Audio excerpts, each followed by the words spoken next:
मित्रों, एक बार भगवान शिव कैलाश पर्वत पर बैठे थे तो माता पार्वती पहुंच जाती हैं और कहती हैं, प्रभु मेरे मन में एक प्रश्न है, आप उसका उत्तर बता करके मेरे मन को संतुष्ट करने की कृपा करें।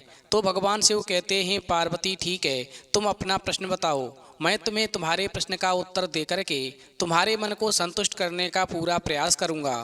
फिर माता पार्वती कहती हैं, प्रभु मेरा प्रश्न है कि घर में कुत्ता पालने से स्वर्ग मिलता है या नरक, सुख मिलता है या दुख, गरीबी आती है या अमीरी, उत्थान होता है या पतन। वहीं माता पार्वती से प्रश्न सुनने के बाद में भगवान शिव कहते हैं, पार्वती तुम्हारा प्रश्न बहुत ही महत्वपूर्ण और ज्ञानवर्धक है, इसलिए मैं तुम्हें तुम्हारे प्रश्न का उत्तर एक छोटी सी कहानी के माध्यम से देता हूँ। इसलिए मैं तुम्हें जब तक कहानी सुनाऊँ, इस कहानी को पूरा और मन से सुनना, क्योंकि आधी अधूरी कहानी सुनने से हमेशा आधा अधूरा ही ज्ञान प्राप्त होता है, जो जीवन में कभी काम नहीं आता। वहीं माता पार्वती कहती हैं, प्रभु ठीक है, मैं आपको वचन देती हूँ कि जब तक आप कहानी सुनाएंगे मैं कहानी को पूरा और मन से सुनूंगी। आप कहानी को प्रारंभ कीजिए। तो मित्रों, कहानी शुरू करने से पहले मेरा आप सभी से अनुरोध है कि आप हमारी कहानी में खो जाएं। उससे पहले हमारे चैनल को सब्सक्राइब करके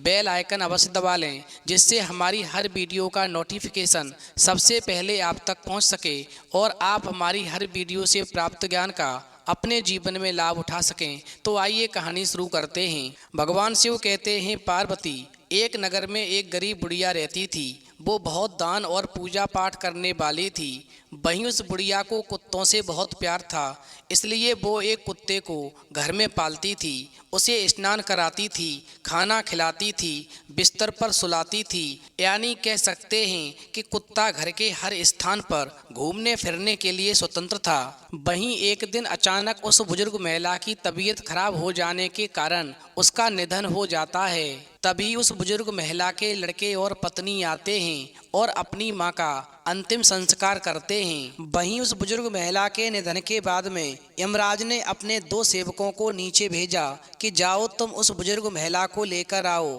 फिर जैसे ही यमराज के सेवक उस बुजुर्ग महिला को लेने के लिए आते हैं तो वो बुजुर्ग महिला यमराज के साथ जाने लगती है। वहीं थोड़ी दूर चलने के बाद में रास्ते में एक बहुत ही गहरी नदी मिलती है, जहां पहुंचकर यमराज के सेवक उस बुजुर्ग महिला से कहते हैं, क्या तुमने अपने जीवन में कभी गोदान किया है? क्योंकि हमें यहाँ से आगे जाने के लिए इस नदी को पार करना पड़ेगा। इस नदी को पार तुम तभी कर सकती हो जब तुमने अपने जीवन में कभी गोदान किया हो।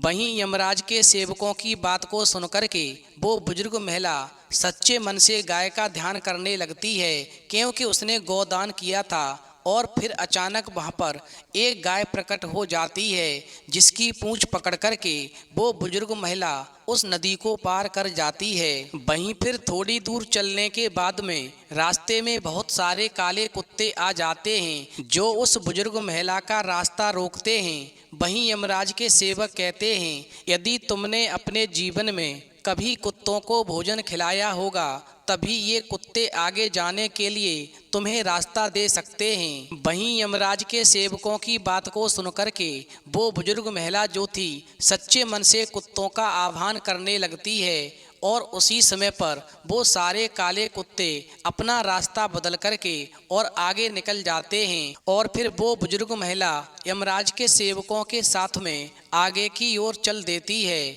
वहीं थोड़ी दूर चलने के बाद में एक कौवा उस बुजुर्ग महिला के सिर पर अपनी चोंच से कड़ा प्रहार करने लगता है, जिसको देखकर यमराज के सेवक उस बुजुर्ग महिला से पूछते हैं, क्या तुमने कभी अपने जीवन में किसी साधु संत की सेवा की है? चूंकि सारे जीवन भर उस बुजुर्ग महिला ने हमेशा साधु संतों का सम्मान किया, उनका सत्कार किया। वहीं वो बुजुर्ग महिला यमराज के सेवकों की बात को सुनकर के साधु संतों को सच्चे मन से याद करने लगती है, जिसके बाद में वो कौवा जो था उस बुजुर्ग महिला को चोंच मारना बंद कर देता है और वहां से चला जाता है। वहीं वो बुजुर्ग महिला फिर यमराज के सेवकों के साथ में आगे की ओर चल देती है। भगवान शिव कहते हैं, पार्वती वहीं थोड़ी दूर चलने के बाद में जब वो बुजुर्ग महिला और यमराज के दोनों सेवक आगे की ओर बढ़ने लगते हैं तो उस बुजुर्ग महिला के पैरों में कांटे चुभना शुरू हो जाते हैं। जिसके बाद यमराज के सेवक कहते हैं, क्या तुमने कभी भी अपने जीवन में किसी को खड़ाऊं दान की हैं? चूंकि उस बुजुर्ग महिला ने अपने जीवन में बहुत सारी खड़ाऊं दान की थीं। जिसके बाद वो बुजुर्ग महिला उन यमराज के सेवकों की बात को सुनकर के खड़ाऊं का आह्वान करना शुरू कर देती है। वहीं देखते ही देखते उस बुजुर्ग महिला के पैरों में खड़ाऊं आ जाती हैं और फिर वो बुजुर्ग महिला और यमराज के दोनों सेवक आगे की ओर चल देते हैं। जिसके बाद यमराज के दोनों सेवक उस बुजुर्ग महिला को यमराज के पास लेकर जाते हैं।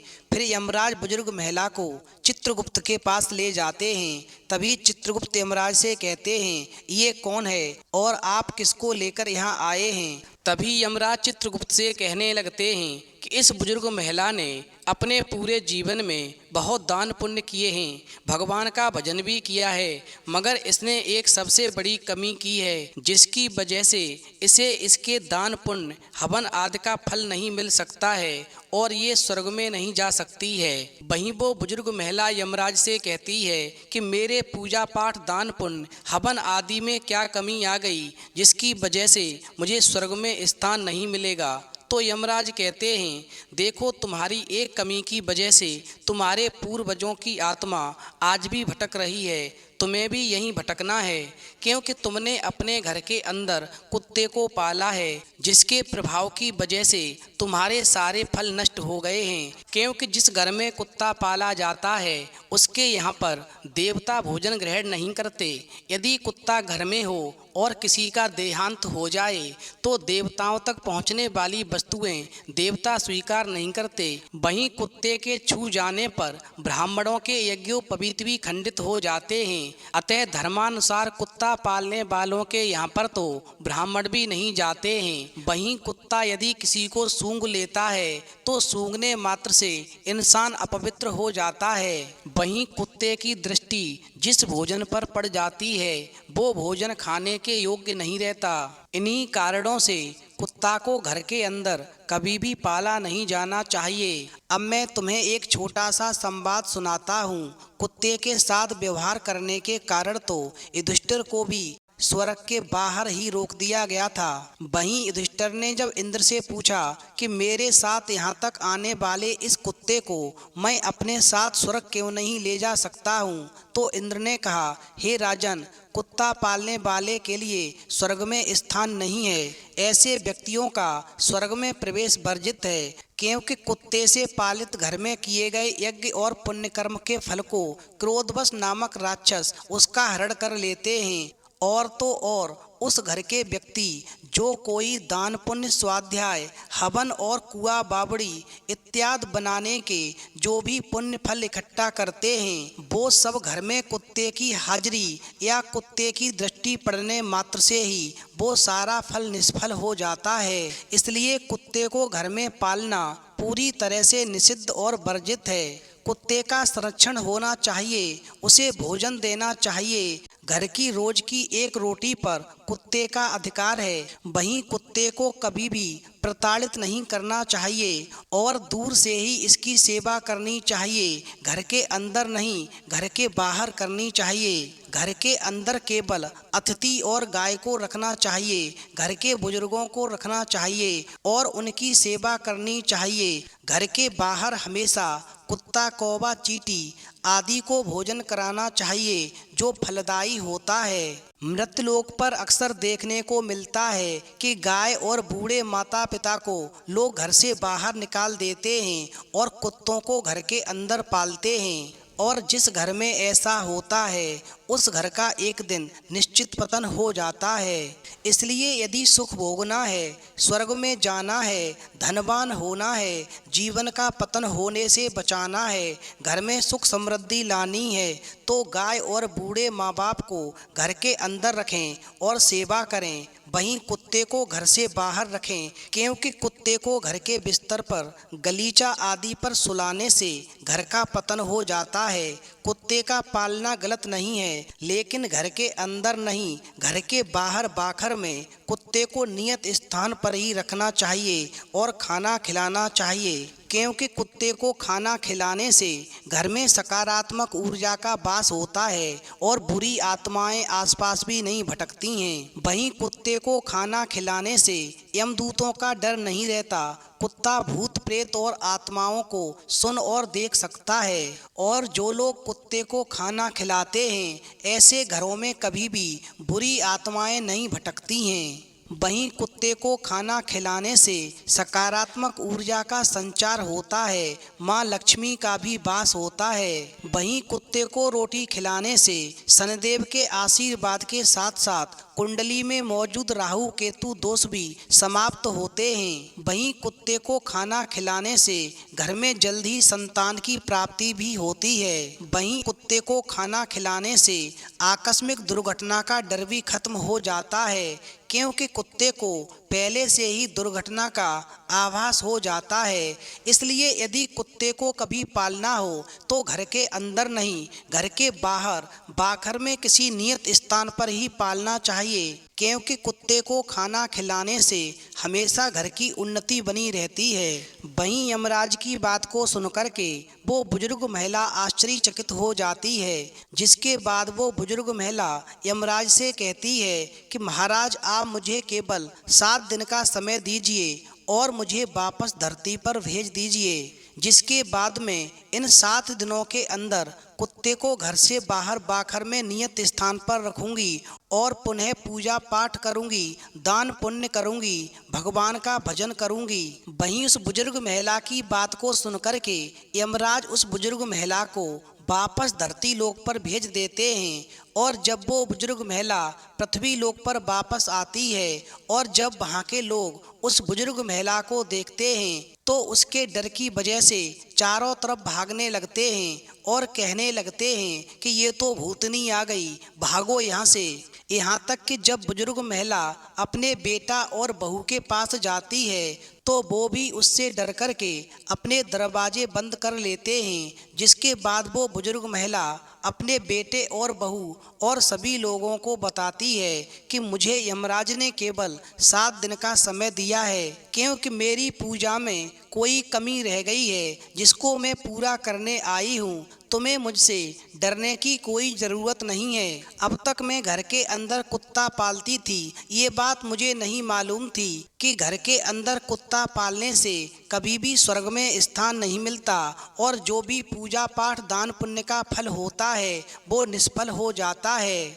इसीलिए मैं घर के अंदर से इस कुत्ते को निकाल कर के बाहर करने आई हूँ और अब मैं इस कुत्ते को घर के बाहर बाखर में एक नियत स्थान पर रखूँगी और इसको खाना खिलाऊंगी और भगवान का पूजा पाठ करूंगी, दान पुण्य करूंगी, हवन यज्ञ आदि करूंगी। तभी मुझे मेरे किए गए दान पुण्य का फल प्राप्त होगा और मुझे स्वर्ग में स्थान मिलेगा। भगवान शिव कहते हैं पार्वती। वहीं उस बुजुर्ग महिला की बात को सुनकर के उसके लड़के और बहू उसकी बात मान जाते हैं और घर में रहने की अनुमति दे देते हैं। साथ ही पूजा पाठ करने के लिए सारी सामग्री भी लाकर दे देते हैं। वहीं घर के अंदर आने के बाद में वो बुजुर्ग महिला उस कुत्ते को घर से बाहर निकालती है और घर से बाहर बाखर में उसे एक नियत स्थान पर रखती है और उसको खाना खिलाती है। वहीं धीरे धीरे वो बुजुर्ग महिला भगवान का भजन करती है, भगवान को भोग लगाती है, दान पुण्य करती है, हवन यज्ञ आदि करती है, गाय को भोजन कराती है। वहीं जब गांव वालों को मालूम पड़ता है कि ये बुजुर्ग महिला 7 दिनों के बाद में स्वर्ग में पहुंच जाएगी तो गांव के स्त्री पुरुष ऐसा नज़ारा देखने के लिए, उसकी पूजा पाठ को देखने के लिए उस बुजुर्ग महिला के पास में आते हैं।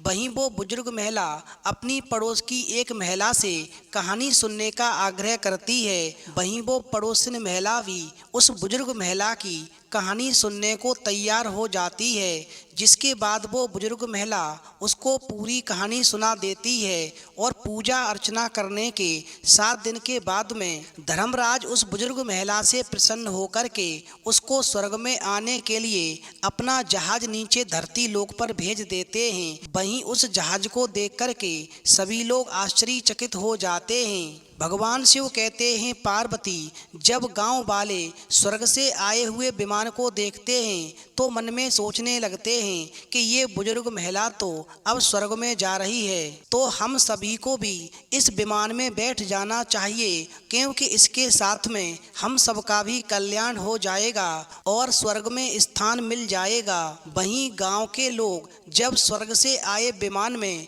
बैठने का प्रयास करते हैं तो बुजुर्ग महिला सभी लोगों से कहती है कि तुम लोगों ने धर्मराज की कहानी नहीं सुनी है, जिसके कारण तुम मेरे साथ नहीं जा सकते हो।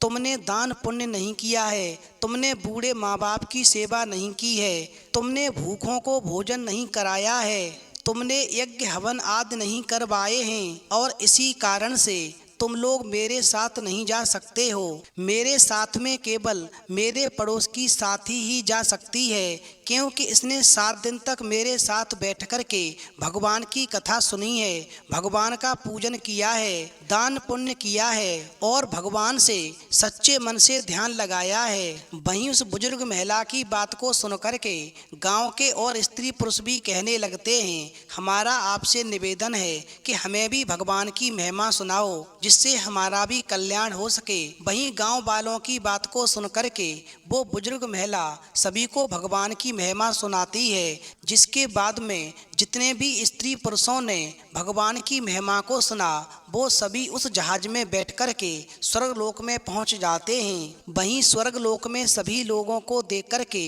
धर्मराज कहते हैं कि मैंने तो सिर्फ इस बुजुर्ग महिला के लिए जहाज भेजा था, पर तुम सब लोग कैसे आ गए।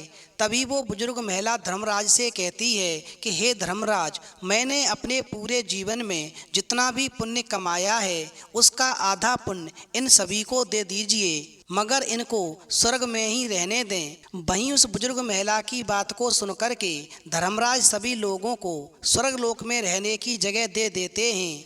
वहीं कहानी पूरी होने के बाद में माता पार्वती कहती हैं, प्रभु, वास्तव में कुत्ते को घर के अंदर नहीं पालना चाहिए। यदि कुत्ता पालना है तो घर के बाहर ही पालना चाहिए। कुत्ते को घर के अंदर पालने से जहाँ स्वर्ग की प्राप्ति नहीं होती, वहीं पूर्वजों की आत्मा भी मोक्ष प्राप्ति के लिए भटकती रहती हैं और ऐसा घर कभी भी बरकत नहीं करता। ऐसे घर से लक्ष्मी कोसों दूर चली जाती हैं और ऐसे घर का पतन हो जाता है। वहीं घर के बाहर कुत्ते को खाना खिलाने से घर में सकारात्मक ऊर्जा का प्रवेश होता है, जिसकी वजह से लक्ष्मी की कृपा ऐसे घर पर बनी रहती है और ऐसे घर का हमेशा उत्थान बना रहता है, घर में सुख समृद्धि बनी रहती है। कुत्ते को खाना खिलाने से घर के किसी भी सदस्य पर आया हुआ संकट भी टल जाता है, इसलिए कुत्ते को खाना खिलाना चाहिए, घर के अंदर नहीं घर के बाहर रखना चाहिए। तो मित्रों, यदि आपको वीडियो पसंद आई हो तो प्लीज़ आप हमारे चैनल को सब्सक्राइब करें और भगवान शिव और पार्वती के लिए एक लाइक करना न भूलें।